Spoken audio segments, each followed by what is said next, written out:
Namo tassa bhagavato arahato samma sambuddhassa.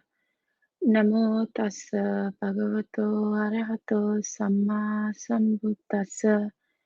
Namo tassa bhagavato arahato samma sambuddhassa. Honor to him, the Blessed One, the Worthy One, the fully enlightened One. My utmost respect to the perfectly enlightened Samma Sambuddha, the noble doctrine of the Buddha, and the noble Mahasangha, the disciples of the Buddha. Hello, dear Dhamma friends. Welcome to our special Dhamma Talk Series. Under this weekly Dhamma Talk Series, we will cover up some very important topics on Theravada Buddhism to help benefit our community around the world. I certainly believe this effort by Dhamma USA is going to open up an immeasurable horizon of Dhamma knowledge amongst our community. We are so delighted to have Venerable Kirinde Chandananda as our guest speaker today. I'm confident that he has been amply trained with both Dhamma knowledge and practice. Dear Dhamma friends, please mark your calendar every Sunday at 7 a.m. Pacific Time, 10 a.m. Eastern Time, and 8:30 p.m. Sri Lankan Time to receive the maximum benefit. Kindly check with the Dhamma USA YouTube channel, Facebook page, and Facebook groups for more updates. Reverend Kirinde Chandananda, former lecturer in Buddhist Studies, University of Peradeniya, Sri Lanka. He is the Abbot of Preah, Meada, Khante, Cambodian Buddhist Association in Fresno, California. I'm pretty sure you are all going to enjoy the topic today, which is the philosophy of the Four Noble Truths. Kindly post your questions in the comment sections of our Dhamma USA YouTube channel so that we can answer them at the end of the talk. Without further ado, let me invite Venerable Kirinde Chandananda to start his Dhamma sharing on the philosophy of the Four Noble Truths. Please pay your due attention seriously to achieve maximum benefit from today's Dhamma sharing. Sadhu, sadhu, sadhu.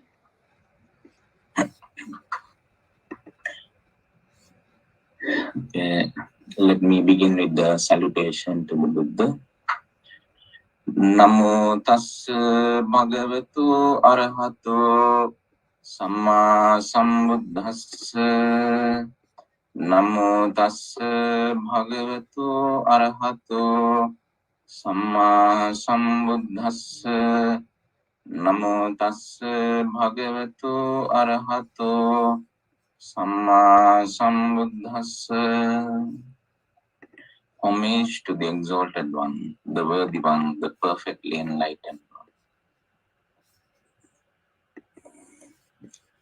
Hello and good morning, everyone, for joining us with this sublime Dhamma session.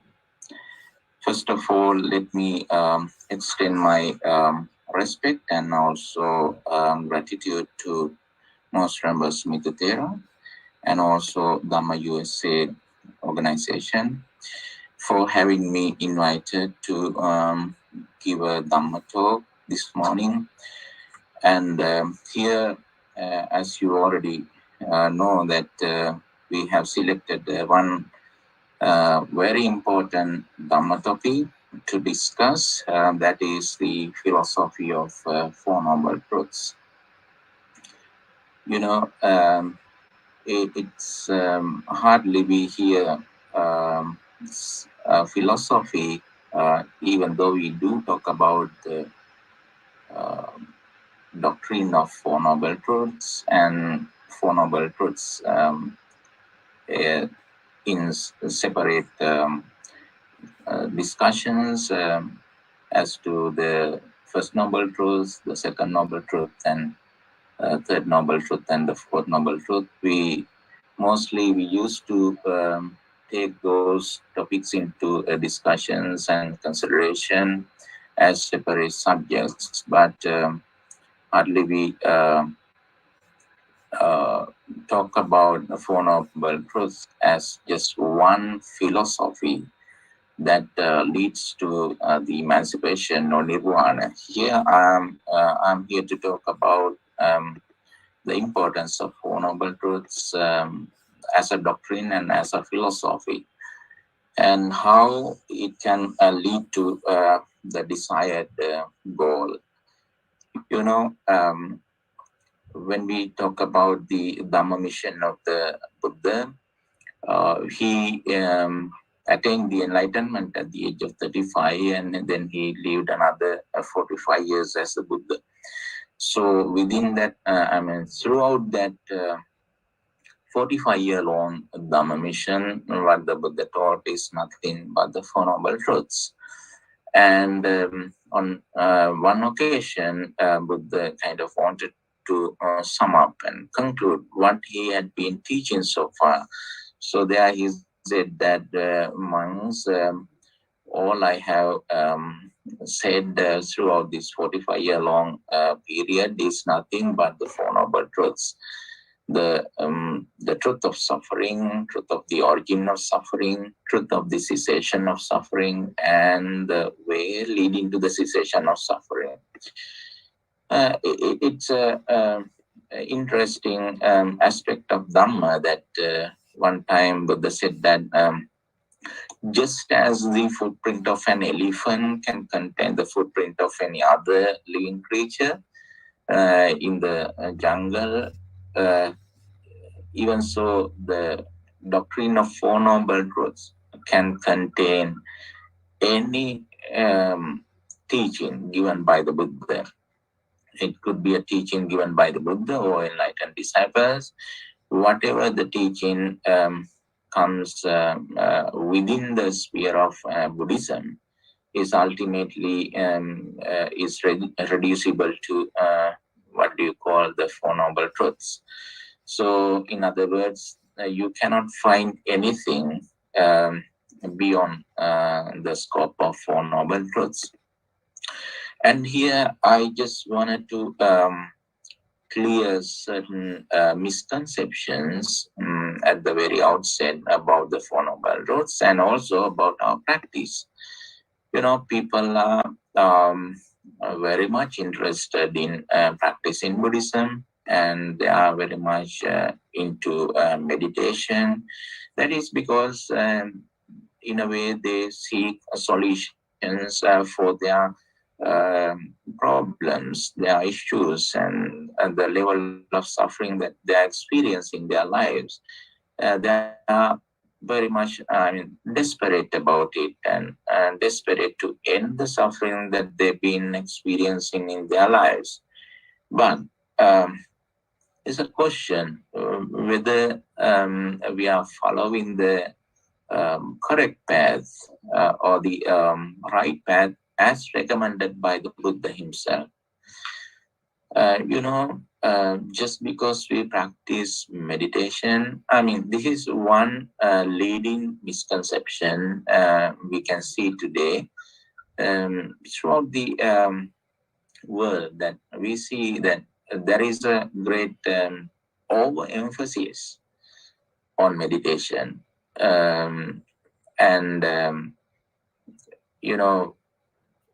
People think that, and people believe that once we genuinely practice meditation, say for instance concentration meditation, and when we can attain a certain higher level of mental absorptions like jhanas, then we can understand the Four Noble Truths and then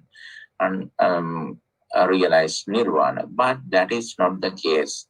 Just because we practice meditation, and even if we attain jhana, so-called jhana, it doesn't assure that you're going to attain nirvana thereby.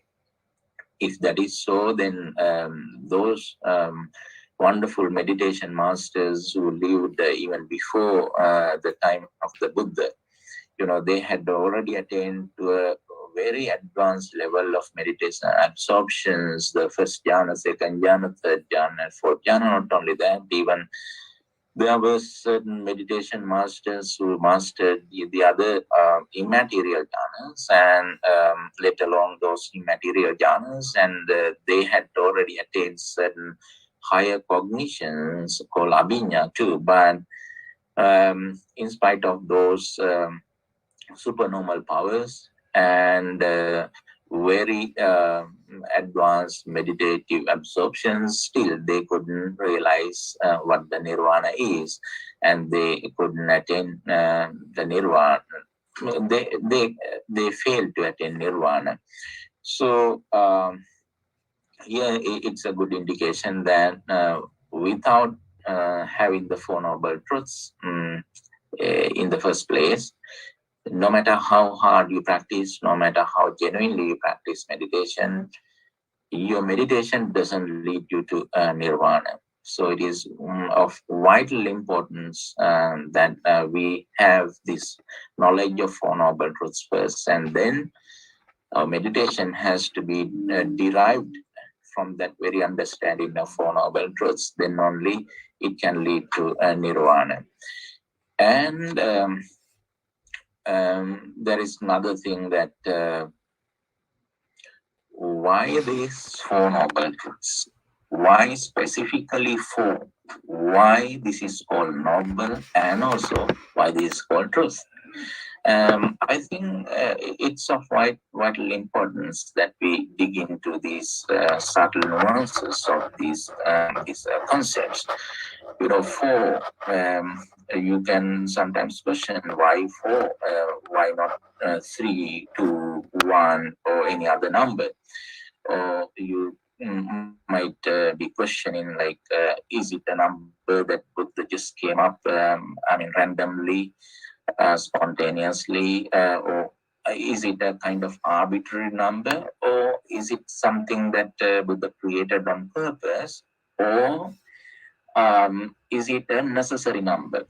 I would say it's not an arbitrary number, or it's not something created on purpose, and I would say it's a necessary number. Why I say it's a necessary number? Because this fourfold method, the formula of four, it's of great importance. It's very effective, and it's very practical.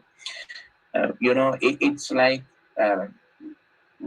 and behind all our endeavors, there are three other knowledges.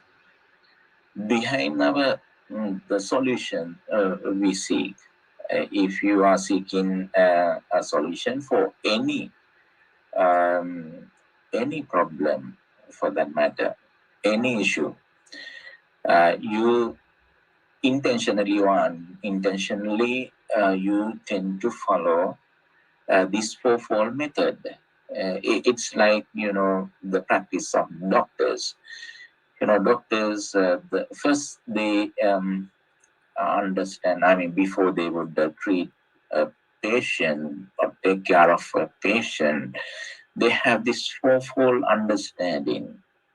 Then first of all, they need to figure it out, what this problem is, what this disease, illness is all about, and of course, they have to spend quite a long period of time in investigating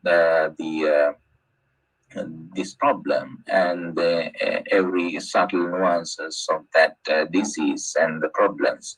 So then, once they have a kind of first-hand knowledge about the disease, and then they want to dig into the cause and how this problem arose in the first place, and what really led to this problem or the disease. And they are, first of all, they talk about the sicknesses, and then they talk about the cause of that sickness, or in medical term we can say the diagnosis and the disease diagnosis, and then they must be certain about the cure.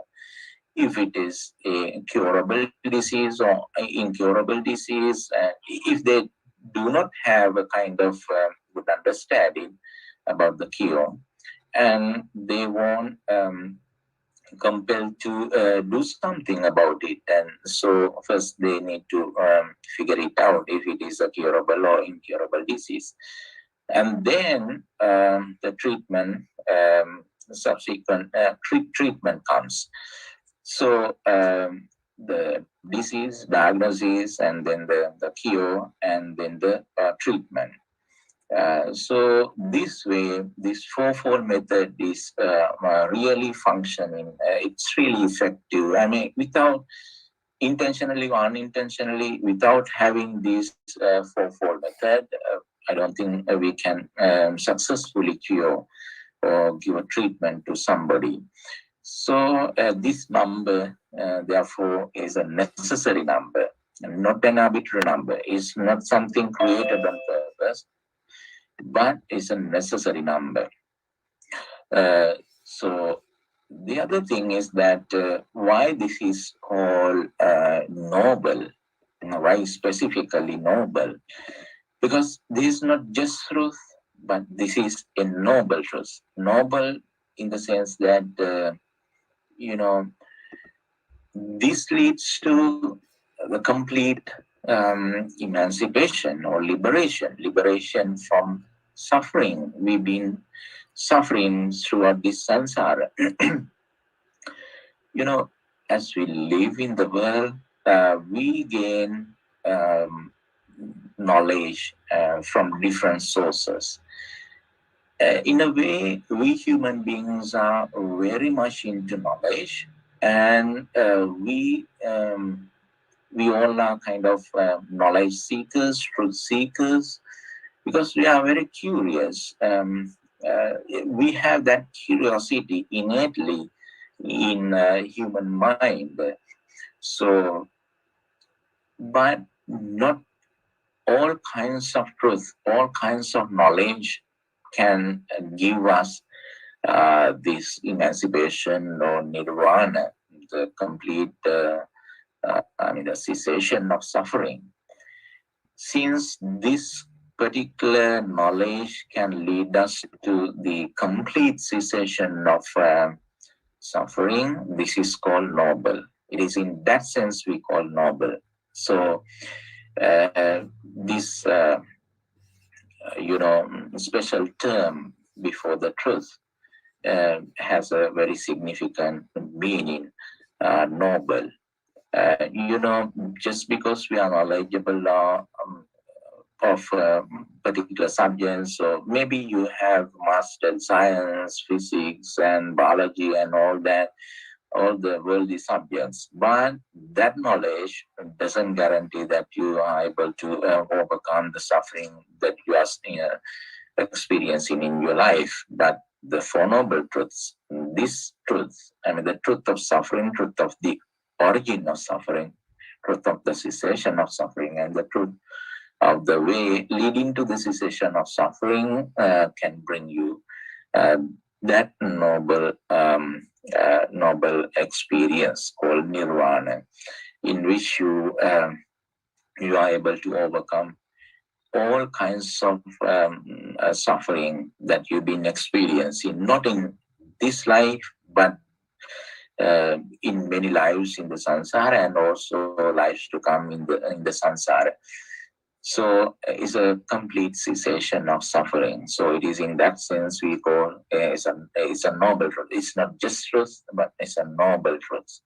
So I think now you get a kind of good idea about the Four Noble Truths, this term or the concept, Four Noble Truths. Why four, and why it is called noble, and also truth. Truth in the sense that this is the reality about your own existence. This is the reality about your own life. So whether the Buddhas are born, or whether the Buddhas are appeared or not, that reality exists all times. Whether we realize it or not, that reality exists. So it is in that sense we call it is truth.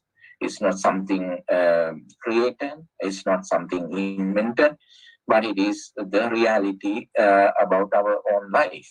So it is in that sense we say it's truth. So for the noble and truth, and also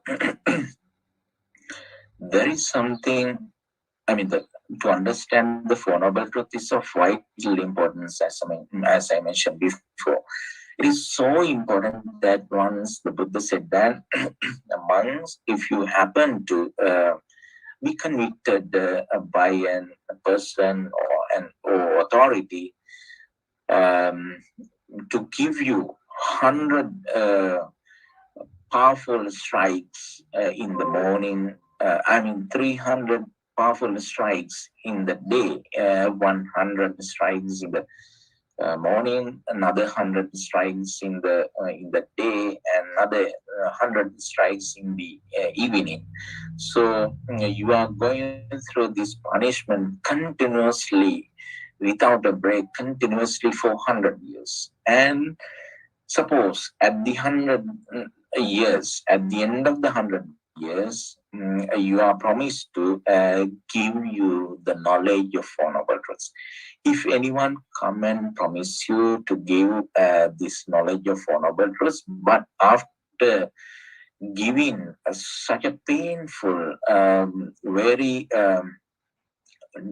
torturing, painful punishment to you continuously for 100 years, there the Buddha said, monks, just obey to that punishment, just subordinate to it unconditionally. I mean, if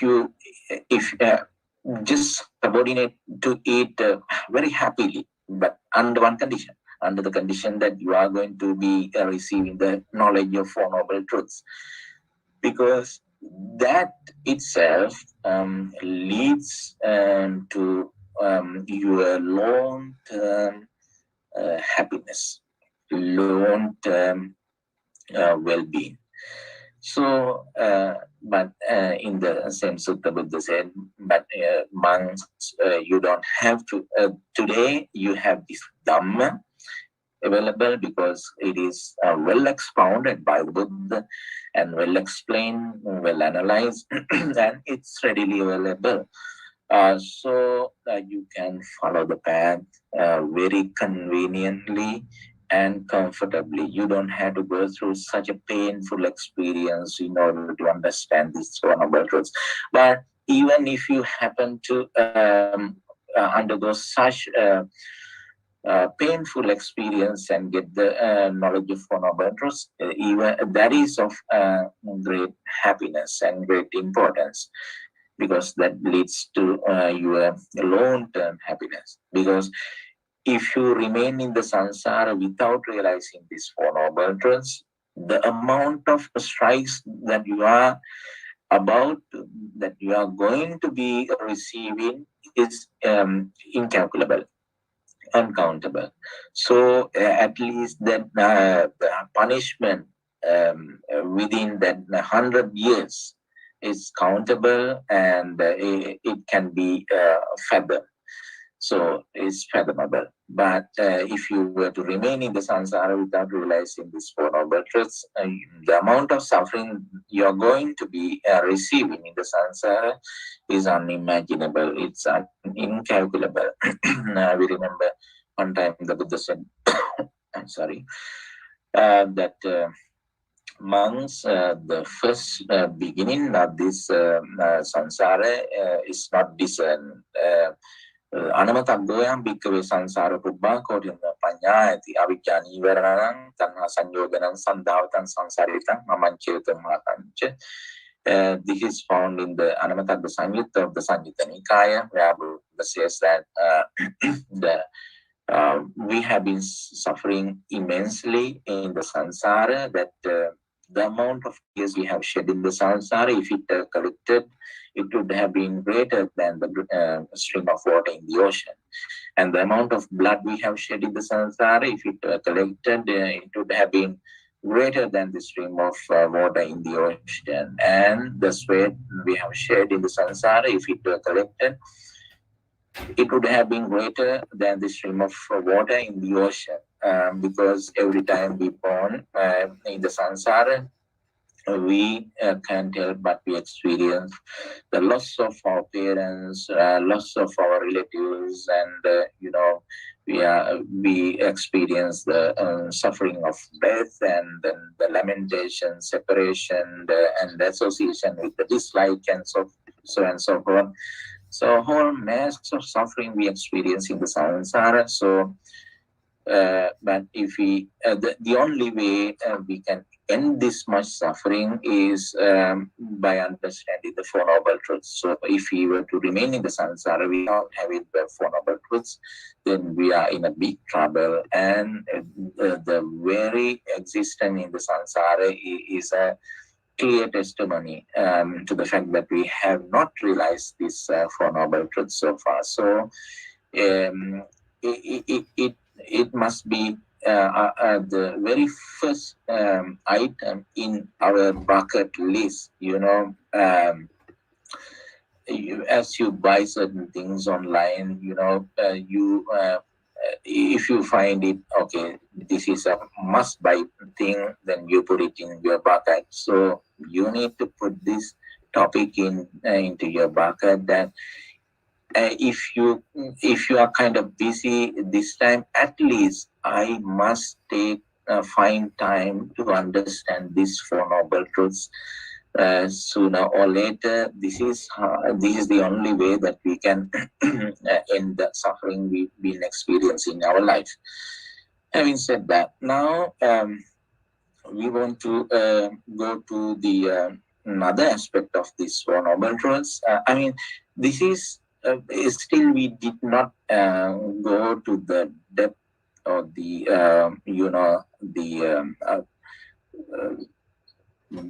deep aspect of Four Noble Truths, but just I just wanted to clear certain doubts and also misconceptions, and also I just wanted to give you the kind of understanding and give you a kind of impression how important this is.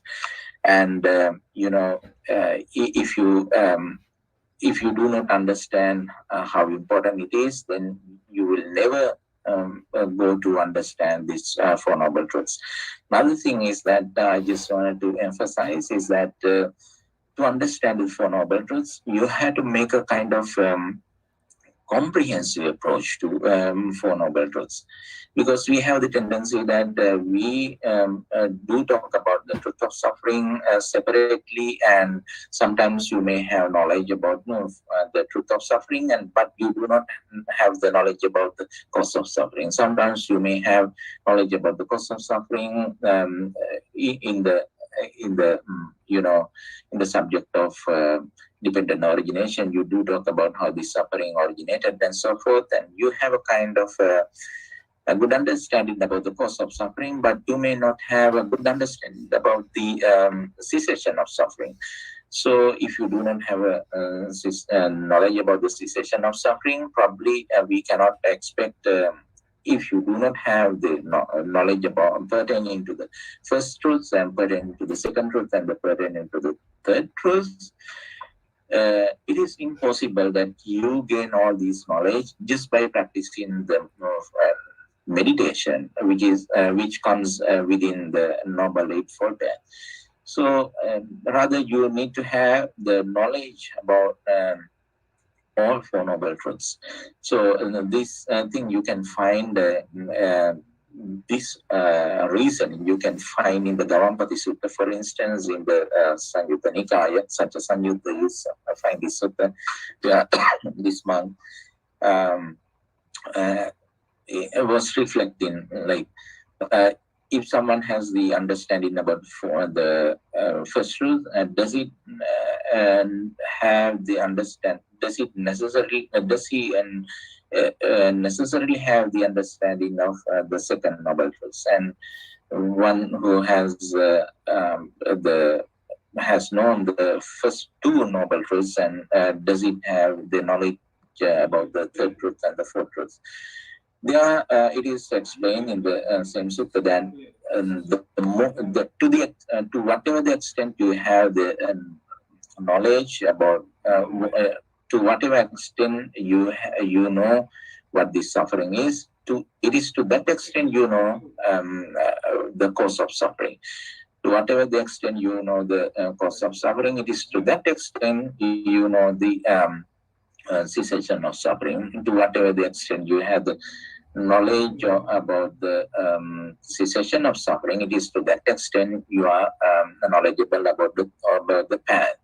So we cannot separate this knowledge from each other.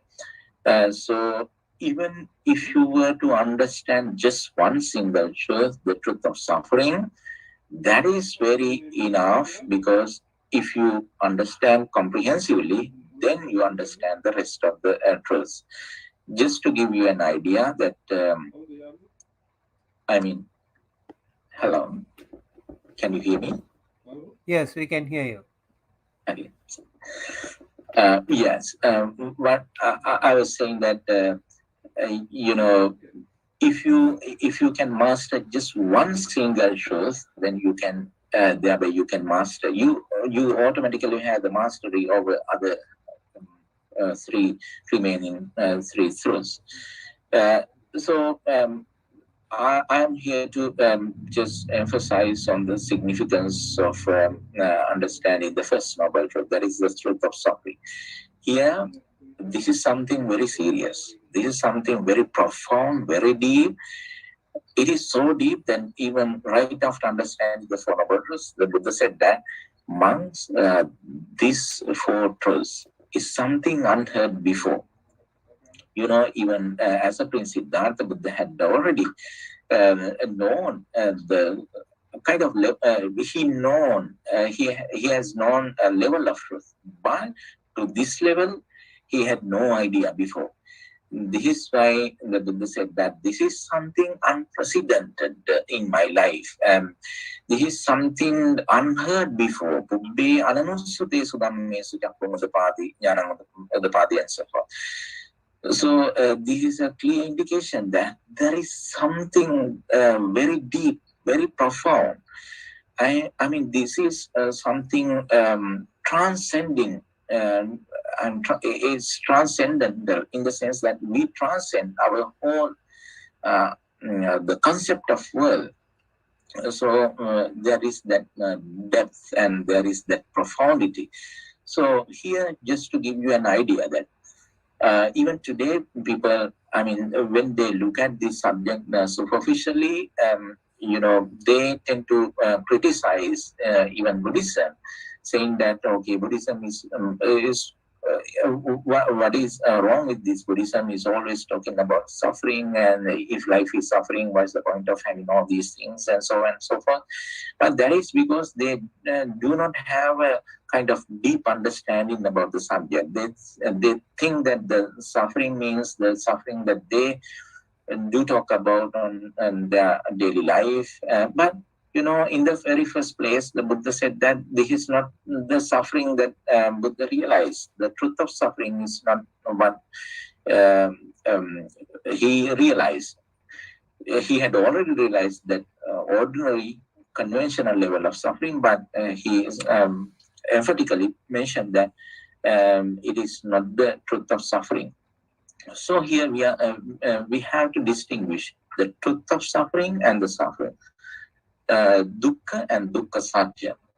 There is a clear distinction between suffering and the truth of suffering. If you go to Abhidhamma, if you go to the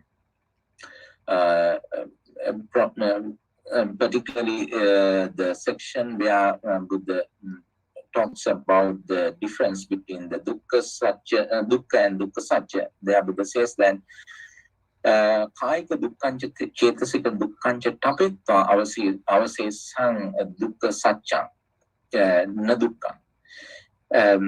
It is without this mental suffering and the bodily suffering, the rest is called the truth of suffering. So this is something very interesting. It's something even in your life, if you are to grasp what this means, this is something unheard before, even in your life, because if it comes within the sphere of bodily pain and suffering, or mental pain and suffering, you don't have to make extra effort to understand or comprehend that level of suffering. But if it is something doesn't have to do with the bodily suffering and the mental suffering, then what kind of suffering is this? So then it requires your very sharp insight to understand that level of suffering. This is the level of suffering Buddha says that Sankittena Panchupadana Kanda Dukkha, the suffering of five aggregates. That is the suffering in the ultimate sense. So that is the aggregate of matter, the aggregate of feelings or the sensation, then the aggregate of perception, volitional formations, and the aggregate of consciousness. So what are these aggregates? I mean, it is nothing but our own experience. For instance, when you analyze your visual experience, you get nothing but this the function of these five aggregates, because it is impossible for you to see something without having the function of these five aggregates. For instance, when you say you see something, that is because of the combined force of these five things. Your eyes and the form, they represent the aggregate of matter, and then the sensation represent the aggregate of sensation, and then the perception, sanya, represent the aggregate of perception, and then the visual or the eye consciousness represent the aggregate of consciousness. So all these five aggregates you see in the function of your visual experience. So if you can understand this very existence is a suffering, because there is this level of ignorance. If you do not know how this functions and the force behind this function, force behind this experience, then you are deluded about your own experience. That itself leads to the rest of the suffering. So, and now I think we did talk about the profundity of the one particular truth, that is the first truth, the truth of suffering. So here, I think that I talk kind of extensively here, but I'm here to take your questions too. So as you have questions, then we can move forward with your questions, and as I answer, and you can have your follow-up questions too. So having said that, now over to you now. If you have any comments and questions, I'm happy to take. Thank you so much. Thank you so very much, Venerable Kirinde Chandananda, for this profound speech on the philosophy of the Four Noble Truths. Sadhu, sadhu, sadhu. I'm sure all of our Dhamma friends around the world were benefited today. We will take up your questions now, and we encourage you to post your questions in simple language through the Dhamma USA YouTube channel. Thank you. So you guys can go ahead and type your questions in the chat.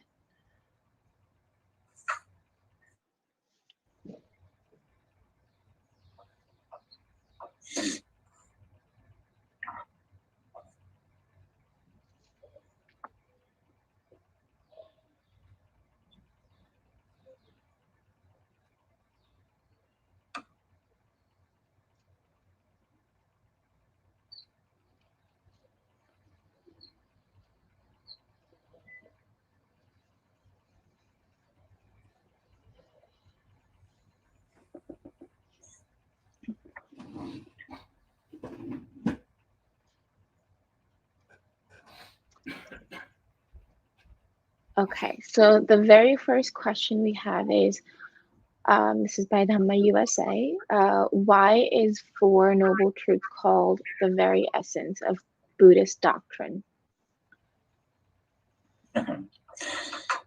That's very important question. If I got it right, why it is the essence, why it is called the essence of the teachings of the Buddha. Is that right?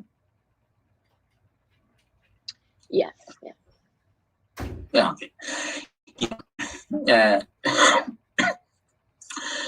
Because whatever the teaching taught by the Buddha ultimately can be reducible to these Four Noble Truths. Or even concisely, Buddha said that all what the Buddha said was just two things. The truth of suffering, and then way leading to the cessation of suffering. But if you were to elaborate those two, you get all these four formula. If you elaborate what this suffering is, and then you discover the origin of suffering, and then when you elaborate the way into the cessation of suffering, and then you get the cessation of suffering as well. So this is called the essence. This is the crux of Buddhism. Even for instance, it's really interesting. I'm very grateful for the question, because we can clear so much of misconceptions we have today. For instance, now people do talk about the three characteristics of the existence, anicca, dukkha, anatta, and people do talk about the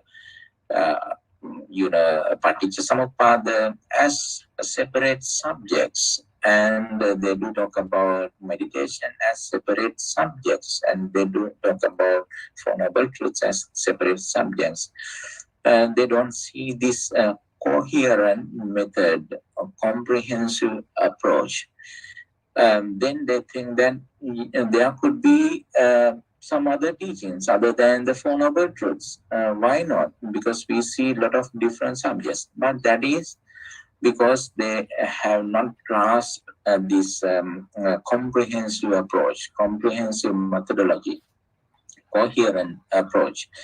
So, but if you deeply look into what the Buddha said, you can clearly see that there is nothing you can find beyond the sphere of Four Noble Truths, because everything Buddha said is aiming at aiming towards this one single goal, that is nirvana. There could be different perspectives, different routes to get there, but you are going to the same sea of nirvana. For instance, if you analyze this Samadhiti Sutta, you can find there are 16 such avenues to get into the river. So just because it has 16 different avenues, so it doesn't mean that you are going to go into 16 different rivers, but you are going into the same river, and then that river leads you to the same sea, the one sea. The same way, there could be different perspectives, different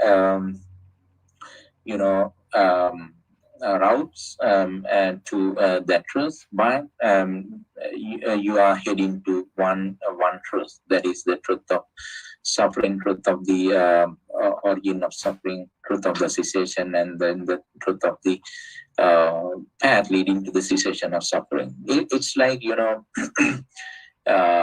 we can point our finger towards the moon. You also can point your finger towards the moon. All our intention is to see the moon. What matters is not the kind of finger, but whether the finger is rightly pointed out, so you can see the moon. So there can be different perspectives. So that diversity you see in the throughout the Sutta Pitaka. different suttas and in different backgrounds. And, when Buddha gives teaching to different people, he would come up with kind of, individual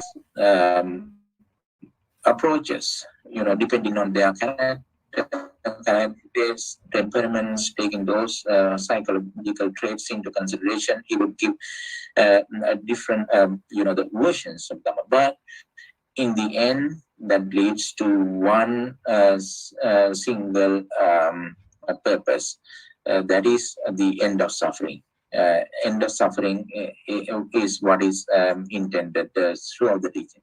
So to end the suffering, first we need to know what the suffering is. We need to know what how it is originated. Then we need to know the cessation of suffering, and also we need to follow a path directly leading to the cessation of suffering. So even for instance, when you do talk about the kammasakata samadhiti, the knowledge about the efficacy of karma, even that is included in the Four Noble Truths, because once you practice the kammasakata samadhiti, then you gradually you get qualified to be able to seek this truth. You are qualified to be practicing. If you are not qualified as a human being, or if you are not qualified as a divine beings or Brahma beings, you cannot actually attain nirvana. So you are not in a position to understand the Four Noble Truths. So even behind the exposition of kammasakata samadhiti, all you can see is that Buddha gives you a kind of gradual path, so you can understand the Four Noble Truths in the end. So that's why we say that as far as the Four Noble Truths is concerned, it is the essence of Buddhism. It is the crux of Buddhism. It is the the nucleus of the teachings of the Buddha. Thank you, Bante. We have a second question also by Dhamma USA. Can you please explain the Dipiparivatta Dvadasakara? What is it? Can you please explain? It's okay. Can you please explain the Diparivatta Dvadasakara? Diparivatta Dvadasakara. Yeah, of course. This is really interesting, that, because this is found in the very first discourse given by the Buddha in the Dhammacakkappavattana Sutta. You can see the Diparivatta and Dvadasakara. It is of great importance that we understand these two things. Buddha clearly mentioned in the Sutta, same Sutta, that until he realized Four Noble Truths in 3 rounds and in 12 links, in 12 forms, he did not claim to be the supreme enlightened Buddha. Give me a second.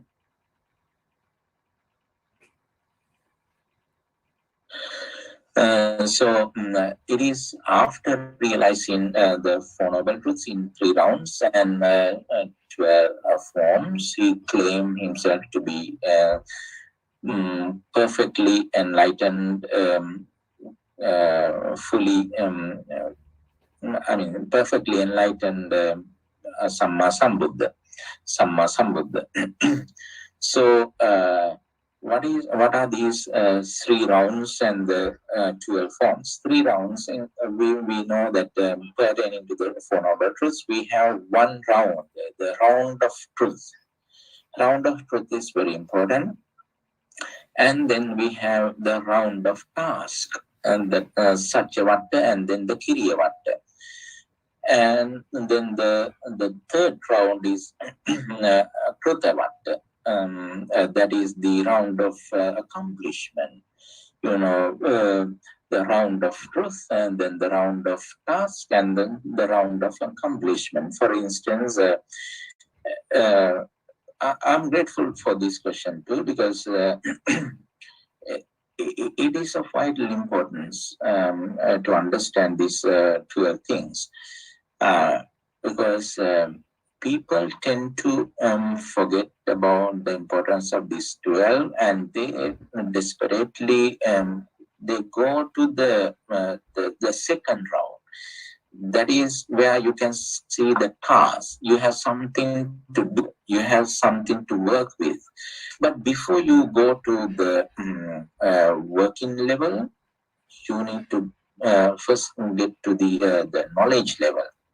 That is Satyavata. For instance, in the Satyavata, you have to understand what this suffering is. That is Satya. That has to be that has to do with Satya. And then in the second verse, you need to know that yes.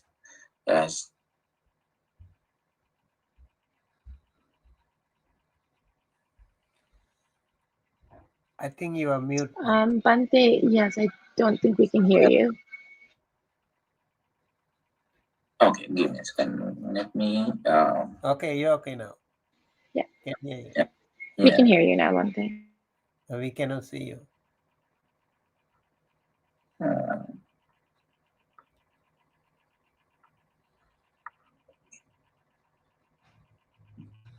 Yeah. So, in the Satyavata, you should know what this suffering is, and must know that it is the five aggregates of clinging is called suffering. And then the tanha is the cause of suffering. You must be certain about it, and you have to be very confident about the fact that yes, the origin of suffering is because of tanha, and just by eradicating that tanha itself is the cessation of suffering. That truth you have to understand first, and also it is this noble eightfold path you have as a path to lead into the cessation of suffering. So you need to have this comprehensive understanding of Four Noble Truths first.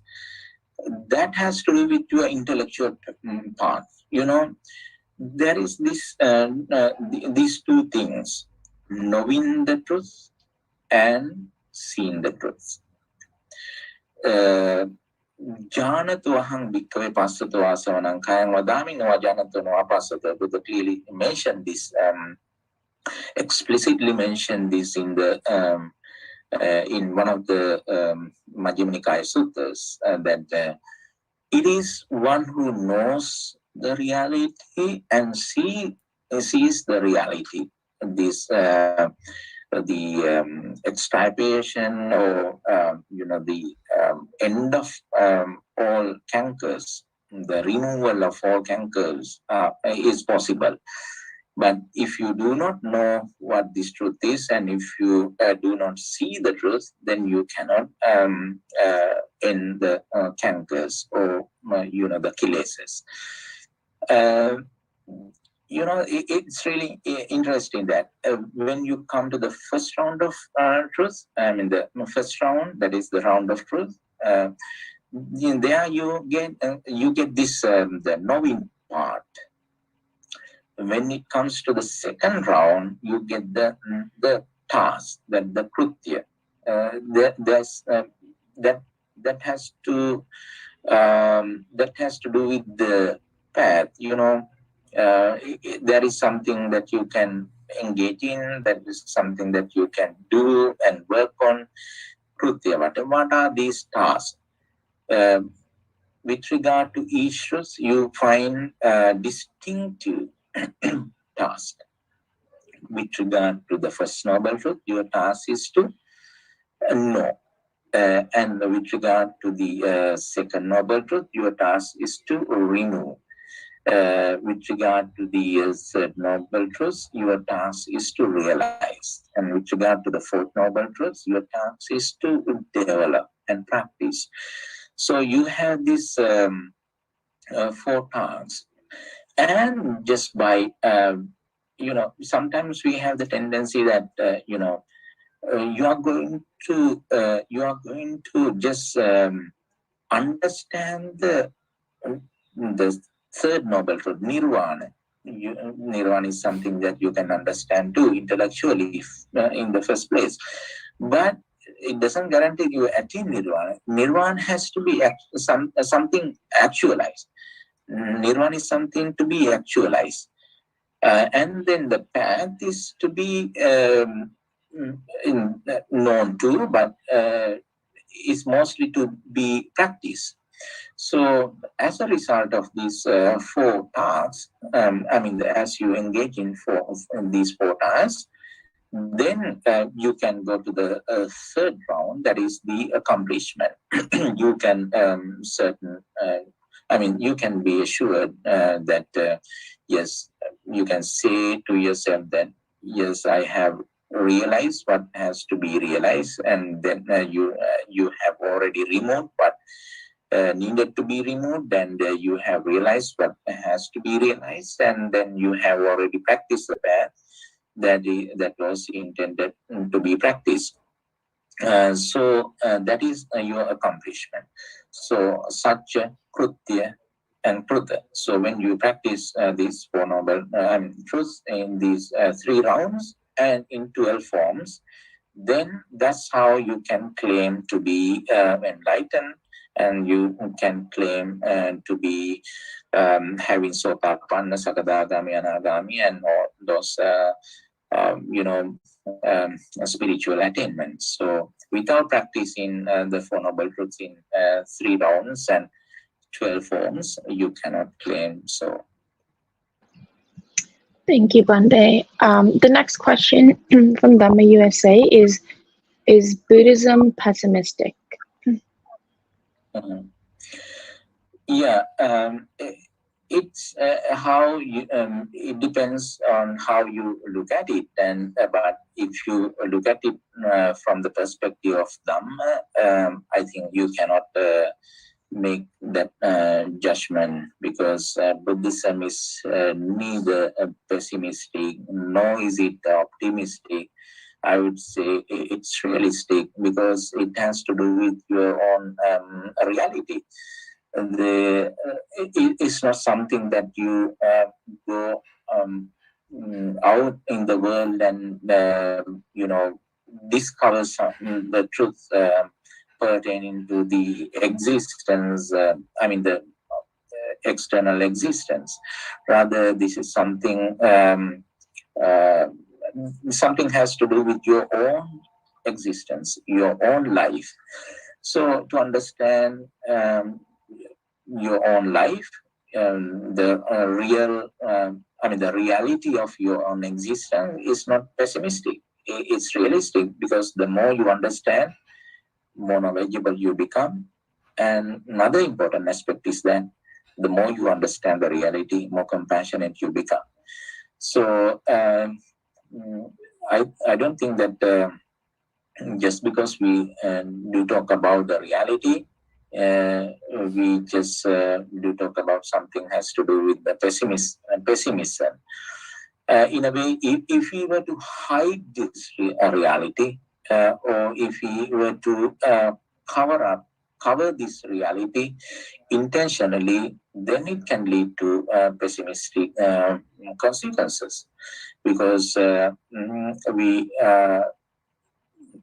live in a kind of imaginary world, and we are not down to earth, and we are in a kind of the created world. So if you are in such a world, then of course the amount of suffering is enormous, because you do not know what are those problems and how it is originated, and you are not certain about the solution, and you are helpless. But if you are realistic about your existence, everything comes to you, then you know what it is, and you know how it is originated, and you know how it can be ended, and also you can practice the that leads to the end of that particular problem or the issue. So it's always good to be realistic. Thank you, Bante. The next question is from Dinari. It says, Bante, there is a lot of dukkha in this samsara. As a young adult, how do we differentiate the happiness of the regular day-to-day tasks in life while practicing these teachings? Would you mind typing that question? I didn't answer it. I didn't hear the question clearly. That's okay. So it says, Bante, there is a lot of dukkha in this samsara. As a young adult, how do we differentiate the happiness of the regular day-to-day tasks in life while practicing these teachings? Yeah, true. Well, samsara is full of full of suffering. There is no doubt about it. But just because it is full of suffering, Buddha did not ask us to suffer. Buddha is here to teach us the method, how to overcome suffering and how to be happy. And there is this misconception too, that people usually believe that Buddhism doesn't promote happiness, rather it talks about suffering. And this is again related to our previous question as well. That is because we see only one aspect of this truth. If you do talk, if you focus only on the first noble truth and the truth of suffering, then you can say that. But just because we do talk about suffering doesn't mean that we are just promoting suffering. Not at all. More you talk about suffering, more knowledgeable you become about the origin of suffering. It's like the doctors, just because doctors are the ones who do talk about diseases very much, than ordinary people. But just because they do talk about diseases, they do research on diseases, illnesses, and a lot of works throughout their life. But it doesn't mean that they are going to promote diseases. They do talk about diseases because they want to cure diseases. The same can be said with Buddhism. Yes, we Buddhists, we do talk about suffering because we do seek the solution for suffering. So happiness is our aim. Happiness is our purpose. We are all in one particular pursuit. We are common in that sense. Everyone's, in terms of our pursuit of happiness, we are the same. Happiness is a necessary thing, but if a particular happiness leads to more suffering, Buddha would not encourage that kind of happiness. Kama sukha is such. Kama sukha means the happiness we gain through the gratification of our senses. Of course, it gives a kind of fleeting happiness. It lasts it can last a very few moments, but the undesirable consequences of that happiness is greater. So therefore, Buddha discouraged that happiness. But he did not discourage happiness. When it comes to happiness, there is a kind of hierarchy of happiness. We have Kama Sukha, we have Jnana Sukha, we have Vimukti Sukha or Nibbana Sukha. Give me a second. Clear my throats.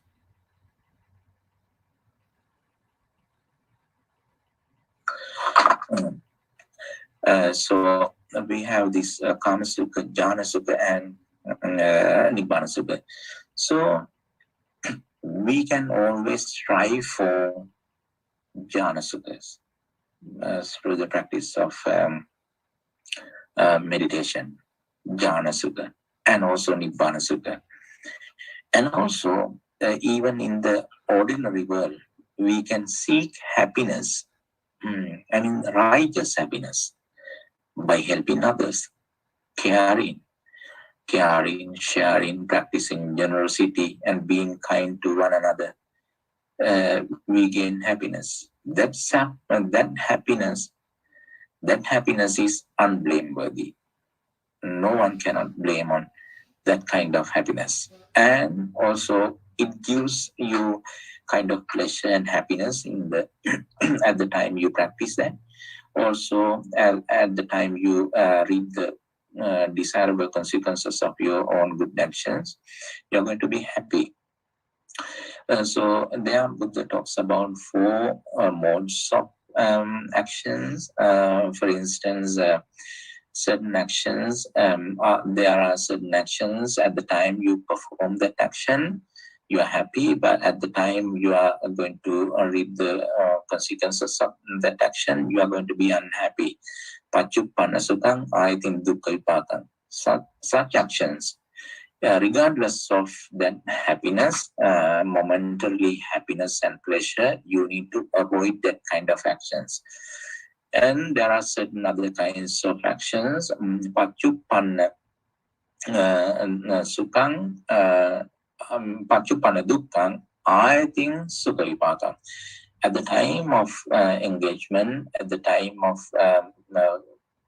the performance, when you perform that sort of action, it's hard.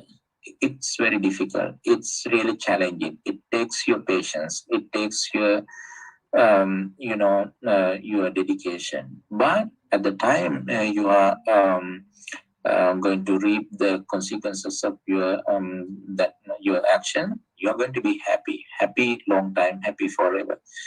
Such actions, regardless of that momentarily challenging situation, and maybe it's kind of suffering, but still you must engage in that kind of actions, which leads to long-term happiness. And also there are certain modes of actions, at the time of you perform that action, you are going to be unhappy. And also at the time you are going to be reaping the consequences, undesirable consequences. You are going to be unhappy for a long time. For instance, if you engage in taking drugs, also say for instance anger is it's not something pleasant. It's hard. You feel it physically, you feel it emotionally, you feel it throughout your body. So getting angry is something unpleasant right now, and also the consequences of getting angry is unpleasant for a long time. That action you need to avoid. And there are certain actions when you perform, at the time you perform, you are very happy, and also at the time you reap the consequences, you are going to happy forever, happy for a long time. Such actions are like the action of generosity, when you practice generosity, and when you're kind, practice kindness, compassion, and also when you listen to Dhamma, maybe. When you get that kind of happiness in righteous things at the time of when you perform that, at that time you are going to be happy here and happy afterwards. So you are going to be happy forever. So such actions, of course, you must really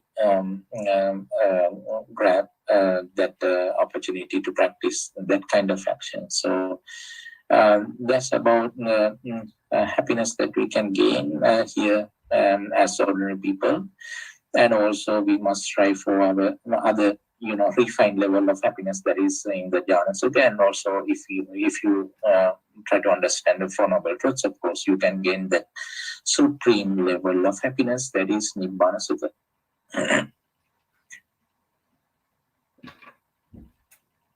The next question is from Dhamma USA. Can you please elaborate Kama tanha, Bhava tanha, and Vibhava tanha?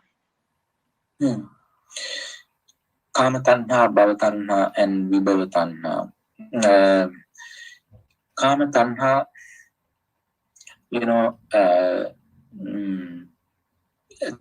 when it comes to tanha, we do talk about tanha in two levels.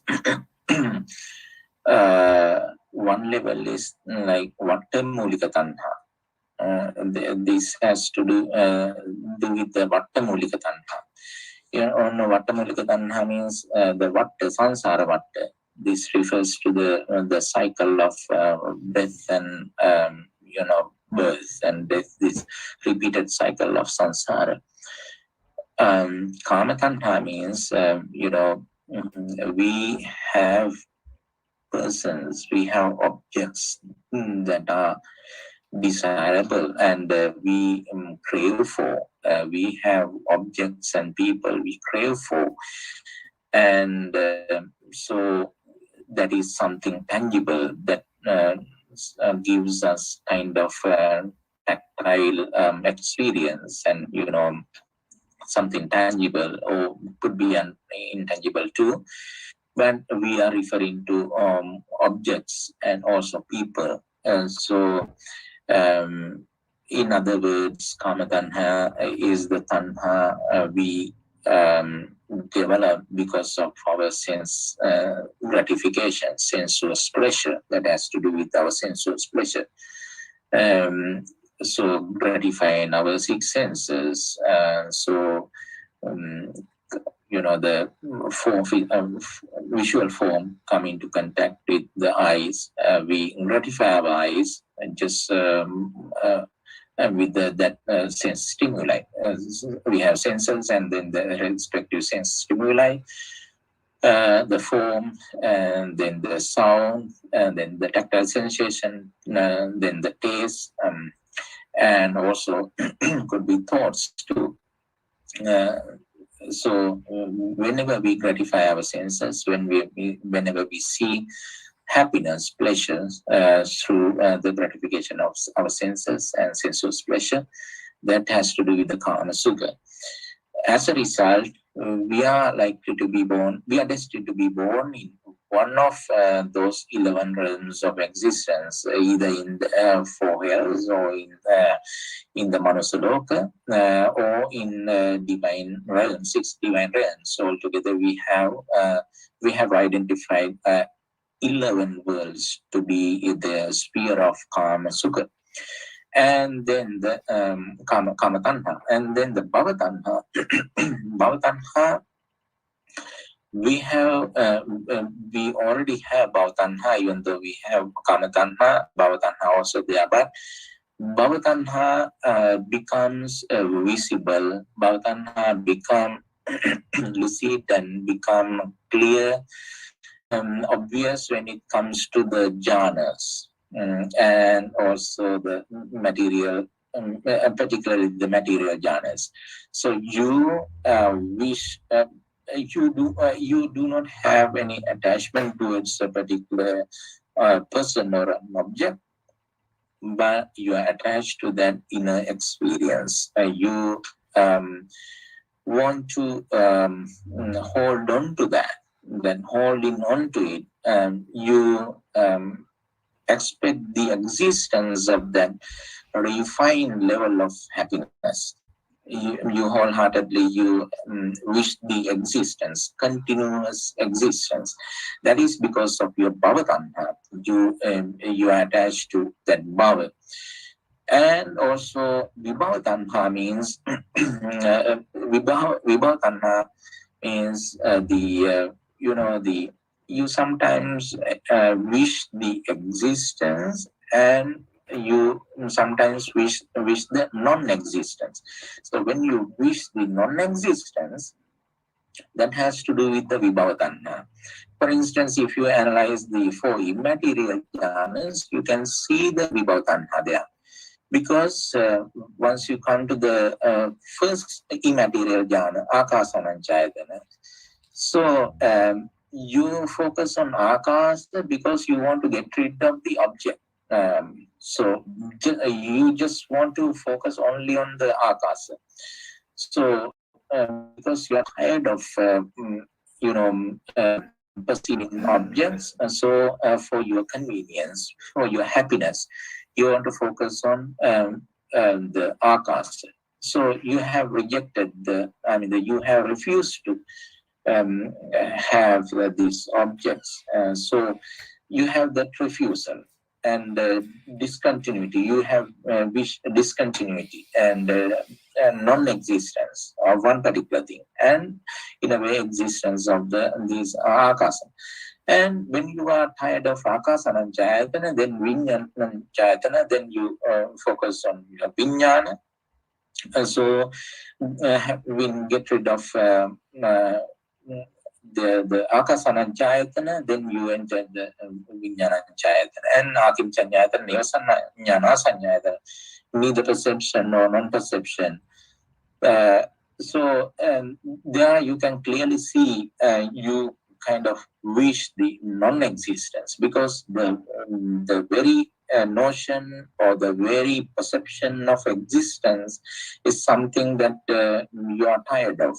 So you desperately need to get rid of that existence, and then you wish the non-existence. But when it comes to reality, even the notion of existence and the notion of non-existence is because of your avijja. Because once you understand the causality in its ultimate sense, you cannot adhere to either to existentialism or non-existentialism. Rather, you understand the cause and effect, causality. When with the presence of the necessary conditions, it comes into existence, and with the breakup of any other necessary conditions, it exists to cease. So it ceases to exist. So that's how you understand the reality. But when you go to the ordinary jhanas, like the jhanas you attain without having the understanding of Four Noble Truths, even in the formless jhanas, you can still see that ignorance. So therefore, even the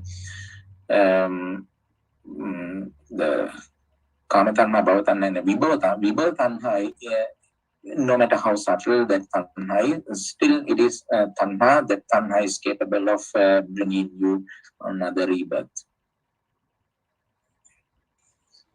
Thank you, Bhante. The next question by Dhamma USA is, how do we know rebirth happens? How do we know? Rebirth happens. Rebirth, so reincarnation. How do we know that you are being... how do we know reincarnation happens? Or how do we know that it exists? Yeah. Oh, okay. Yeah.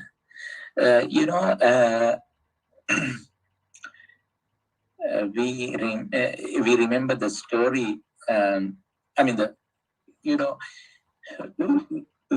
the Buddha realized the Four Noble Truths, he clearly said that this is his last birth. He has overcome birth, and not only he has overcome birth, he has overcome death as well. So, but in our case, we are subject to death, and we are subject to reborn. We are subject to rebirth. You can be certain that this is something that you can know for yourself, that whether you are subject to rebirth or not, just by looking into your mind, the nature of your mind. If you have the idea about the past, if you have the idea about the future, that means you are in this repeated, you are stuck in this repeated cycle of birth and death and repeated cycle of samsara. Because whatever the thoughts, intentional or unintentional thoughts you are holding on to, that is because of your inability to understand the dependent origination. If you are able to understand, if you have been able to understand the dependent origination, then in your case, seen is just the seen. Seen is seen gets confined to seen itself. And hearing is just the hearing. Tactile sensation and other sensuous experience is just that, and just that experience. But you are not going to hold on to it after perceiving, after experiencing that. If you were to hold on to your previous experience, that means your experience is still remaining. You hold on to a world, the kind of psychological world. This is called karma bhava. If you maintain this karma bhava, which is psychological becoming leads to conventional becoming, karma bhava. Bhava pacchaya jati. Then definitely bhava leads to jati, that means birth, rebirth. You could say reincarnation, but the concept of reincarnation is a little different from Buddhist notion of rebirth. But whatever it is, rebirth, the becoming, the bhava leads to jati, and jati leads to whole mass of suffering, the rest of the suffering we experience in our life.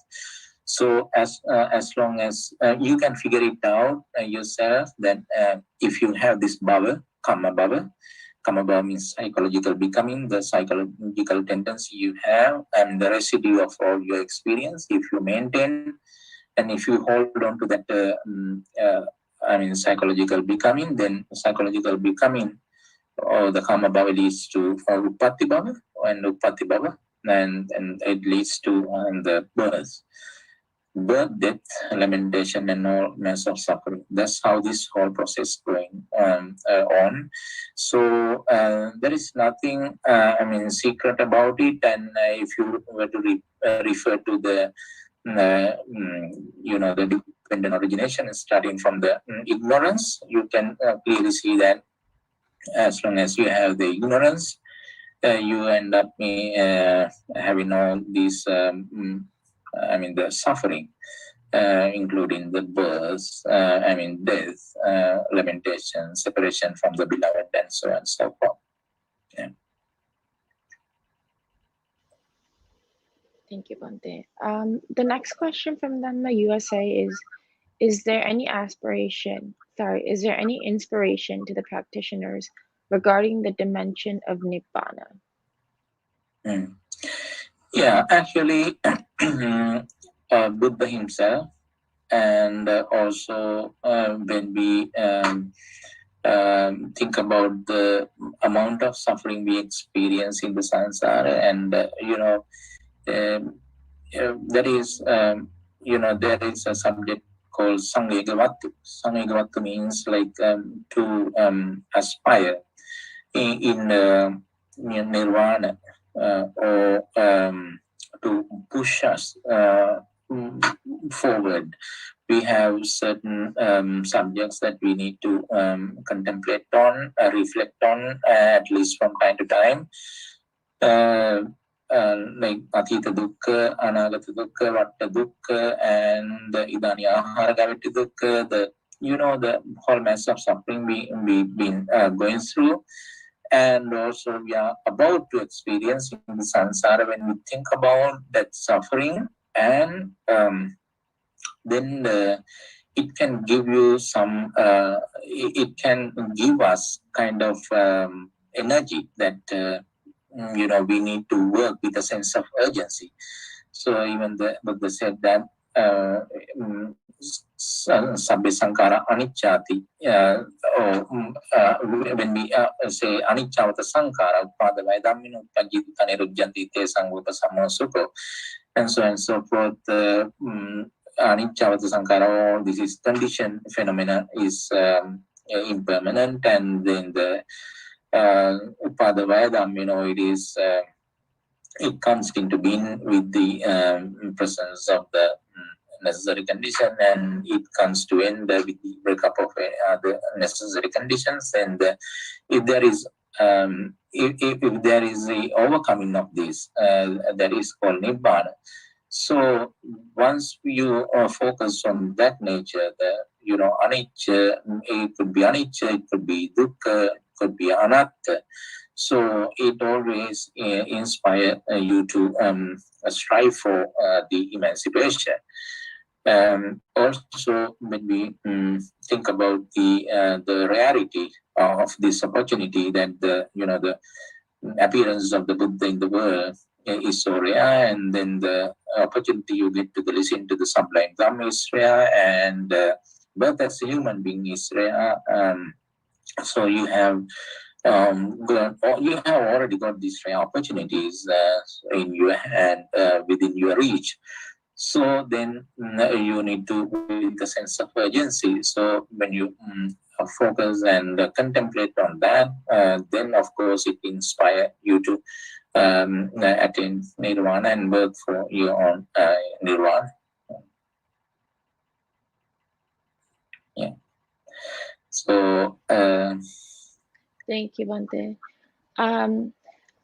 The next question from Dhamma USA is, can you please explain the difference between... Okay, once again, forgive me for this. I'm making this request, so can it be the last question? Yeah, Bhante. So, so we can do... this question right here, or we can do the next one. So the next one from Sangamitra Chaban. Bhante, can you please explain about cessation of cause of suffering? Can you what? Can you please explain the cause about cessation of... I'm sorry. Can you please explain about cessation of cause of suffering? Yeah, sure. Cessation of cause of suffering. As we already know, that the cause of suffering is tanha, the cessation of tanha. This is really interesting because sometimes we try to, overcome tanha itself, just taking tanha, isolating tanha. We try to suppress, or try to isolate it, suppress, and try to overcome tanha. But the more you try to suppress your tanha, more complicated it becomes. But that is not the way how Buddha would recommend. Buddha has clearly recommended the path as to how to overcome tanha. The most successful way, the efficient way, effective way to overcome tanha is by understanding the Four Noble Truths, and just by removing the ignorance in the first place. What is ignorance? Ignorance means you